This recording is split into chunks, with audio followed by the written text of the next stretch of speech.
Hey there, 2 blues licks in 5 minutes, episode number 20. Today we are going to talk about position 5, connecting the dots. How do we figure out where position 5 is, and how do we connect it to some of the other forms, the other positions that are on the neck? I've got Chi-Chi the Telly with the little love bow sticker on there, running through some effects that aren't even being used, straight into the Vox ACTV4. The important thing to remember with position number 5, with form 5, is that its upper boundary is that Middle Earth axis that we talked about, I think, in episode 16, I think it was. But that axis, that Middle Earth area, and John Mayer talked about this in one of his videos, but that's the upper boundary. It's the starting boundary for form 1, and it's the ending boundary for form 5. So if we go back to position, and we're talking G minor pentatonic, if we go down to position 1, that 3rd fret is our Middle Earth ground. So above it, position 1, below it, position 5. And position 5 down here looks like that. Now I will put position 5 up in the corner up there so y'all can get a look to see what it looks like. So, and again, there's just these five pentatonic positions, and they repeat going up the neck and going down the neck. So if we've got this G right here, these two Gs, and position 1 going this way, position 5 going this way, well, that's going to repeat up here. And if we find our Gs up here,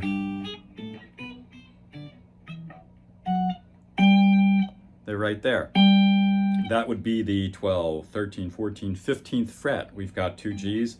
That, me friends, is our axis, our Middle Earth right here. So this way is going to be position 1, and that way is going to be position 5. So that's right off the bat, I think like I said, we've talked about this in episode 16. We've got that identifier. So you can be anywhere, playing in G minor, and we know that, okay, there's these two Gs up here. Our octave for position 1 is up here, okay, and right below that is position 5.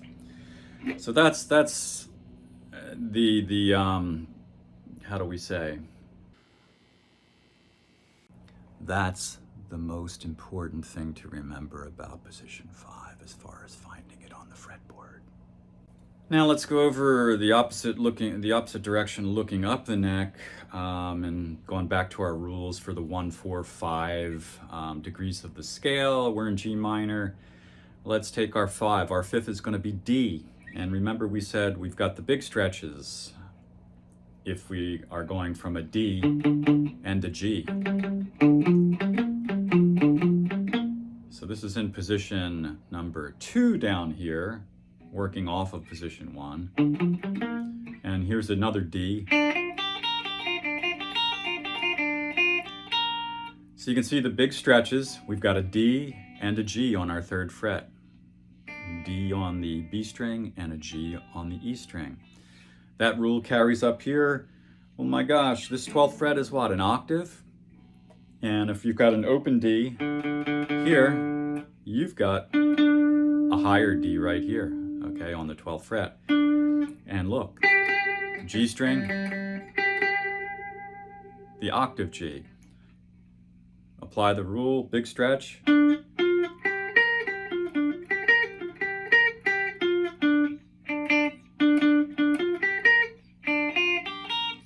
So that covers our D and our G string. We know how to find them just based off of the octave, and that is position 5 for the D and the G string.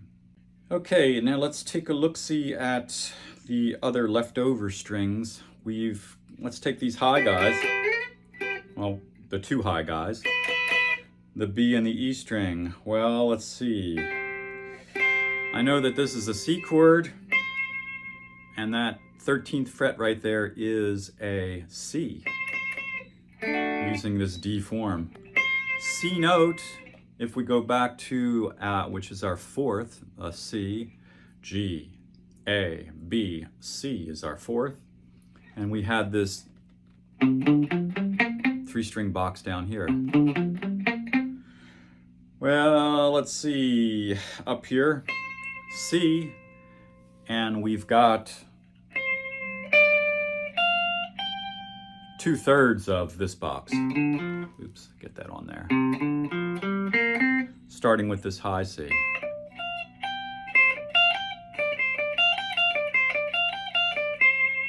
So that covers 2/3 of that box, of this box from position 1, and that covers our B and our E string. So now we've got, and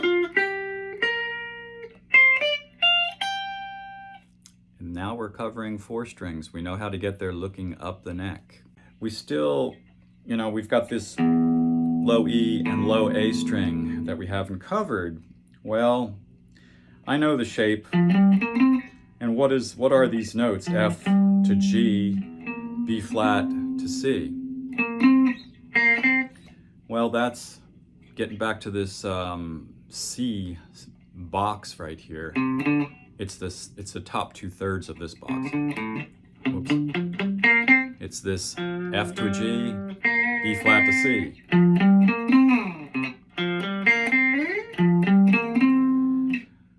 So really, how to look at that? Well,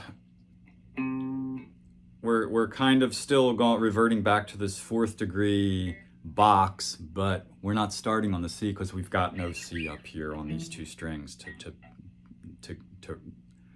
go to. So we're skipping that first C to D and moving further up the scale to the F to the G, and I know I've got an F right here. Again, this all gets back to knowing where the notes are on the strings, which helps, and in combination with knowing the notes on the strings and on the frets, knowing the notes at the frets on the string,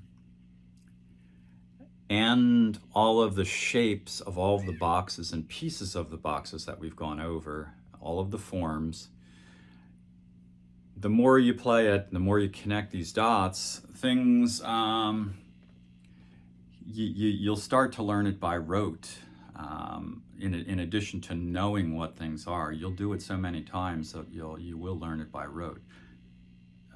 Dr. Shank, is that right? Rote? Do I have the right word there? Yes, actually, when you learn something by rote, it basically means you learn it through repetition rather than understanding it 100%. So the important takeaways for position 5: use that access that middle earth bar up here for position 1 as the end point. Use that bar as the end point for position 5. And again, revert back to that, I think it was episode 16. And that'll give you an idea of this axis and how to use it to position things. If you're playing an A, you've got that axis right here.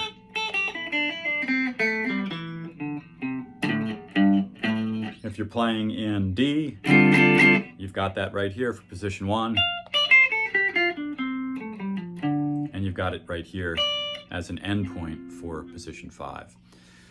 So there's that access as one takeaway. Use your 4th and 5th degree rules that we talked about, finding this D and G, D, G, big stretches, and this other box going from the D or the C right here, that 2/3 of this C box from position 1, and down here F to G, B flat to C. So use those rules that apply to the 1, 4, 5. use the first thing we talked about was use that middle earth axis. Second thing is use your degrees, your 1, your 4, your 5, to learn those boxes anywhere on the neck. And another thing to add here too, since we're playing this position 5 is above our 12th fret. It's either on or above it, the notes that are contained in this position 5. Use the octaves, okay? Use, you've got that repetition that's going on here. So if you know it down here, you're gonna know it up here too. A lot of people get confused with this portion of the neck. It's really just a mirror image of this. We're so used to looking at a D chord right here, but a D chord is also right there, E chord. So everything repeats. Use those items to connect these forms in the G minor pentatonic scale and any pentatonic scale. Okay, please leave some comments. I think next, in terms of connecting these forms, maybe we'll talk about some open strings and other maybe intervals that can be used to connect these guys up. Leave some comments and please subscribe. Thank you for tuning in. Talk to you next time. Ciao, ciao.